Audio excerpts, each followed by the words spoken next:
देखिए, मैंने पहले जब ये चुनाव शुरू हुआ तभी हम लोगों ने कहा है कि चुनाव जनसुराज और भाजपा के बीच नहीं है। ये सम्राट सरकार, भाजपा का संगठन और उसके सामने प्रशांत किशोर हैं, और प्रशांत किशोर की मदद सिर्फ जनसुराज के लोग नहीं कर रहे हैं। प्रशांत किशोर के साथ पूरा हर वो व्यक्ति जो बिहार में बदलाव और बेहतरी चाहता है, वो चाहे किसी भी दल का हो, भाजपा का हो, जदयू का हो, राजद कांग्रेस का हो, लेफ्ट पार्टियों के हों, कई अन्य दलों के लोग भी बिल्कुल खुलकर हम लोग की मदद कर रहे हैं। तेज प्रताप जी का आपने नाम लिया, उन्होंने कल समर्थन की घोषणा की और कल रात में 1:30 बजे तेज प्रताप जी को अरेस्ट करके बेऊर जेल भेज दिया गया। ये दिखाता है कि कितना ये लोग डरे हुए हैं। भाई कल प्रोटेस्ट हुआ, उसमें मुझे बताया गया, मुझे पूरी जानकारी नहीं है कि शायद तेज प्रताप जी भी उसमें गए थे।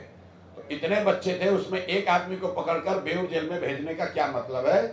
किस धारा के अंतर्गत उनको गिरफ्तार किया गया है, क्यों किया गया है, ये पुलिस प्रशासन को बताना चाहिए।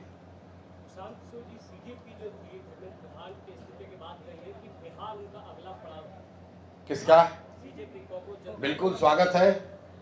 हर वो व्यक्ति जो इस सरकार के अलोकतांत्रिक व्यवहार को, उनके कामकाज पर को चुनौती देना चाहता है, हम लोग उसके साथ हैं। मैंने पहले भी कहा है, आपको भी बता दे रहा हूं, सोनम वांगचुक मेरे व्यक्तिगत मित्र हैं।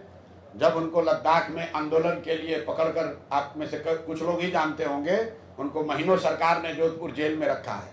तो मैं आज से उनको नहीं जानता हूं, बहुत बड़े शिक्षाविद हैं, एनवायरमेंटलिस्ट हैं और हम लोग के मित्र हैं। उन्होंने भी जाकर सीजेपी के प्लेटफॉर्म पर अपना योगदान दिया।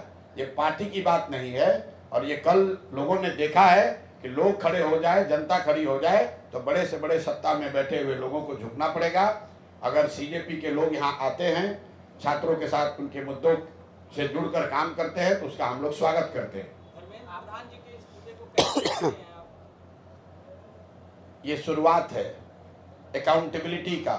Accountability that is being enforced under the pressure of people. लोगों के दबाव में जब आप देही तय होनी शुरू हुई है। मैं हमेशा कहता हूं कि इस देश में विपक्षी पार्टी कमजोर हो सकती है, विपक्ष कमजोर नहीं हो सकता है।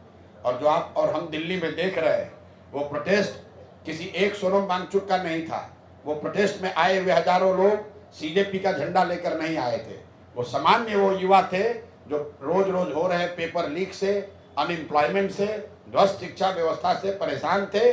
वो किसी एक नेता के पीछे नहीं आए थे, वो अपने और अपने साथियों के लिए, बेहतर भविष्य के लिए वो आए थे वहां पर। और उसका परिणाम देखिए कि इतनी बड़ा अपने को दुनिया का सबसे बड़ा दल बताने वाली भाजपा 3 दिन के अंदर सारी हेकड़ी हवा हो गई।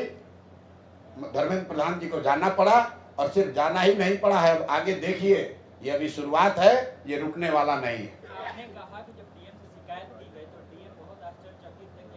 डीएम से नहीं, डीएम ने तो कल गलती ही की है। डीएम ने कल ट्वीट किया है और ये अपना आदेश जारी किया है, जिसमें उन्होंने कहा है कि जीविका की महिलाएं, जीविका दीदी चुनाव में जागरूकता के लिए काम करेंगी। उसके खिलाफ कल हम लोगों ने इलेक्शन ऑब्जर्वर को जब ये नोटिस दिया, तो वो मुझे दो साथियों ने बताया कि वो आश्चर्यचकित थे। तो अगर आश्चर्यचकित थे तो हम लोग की ये उम्मीद है कि आज इलेक्शन कमीशन उस पर, उनके जो ऑब्जर्वर्स हैं, इलेक्शन कमीशन है, उसका संज्ञान लेगा और उस पर कार्रवाई करेगा। अगर कार्रवाई कल तक नहीं हुई तो कल हम लोग इलेक्शन कमीशन में जाकर उनके गेट पर जाके कल धरने पर मैं खुद बैठूंगा और मैं अपने साथियों के साथ।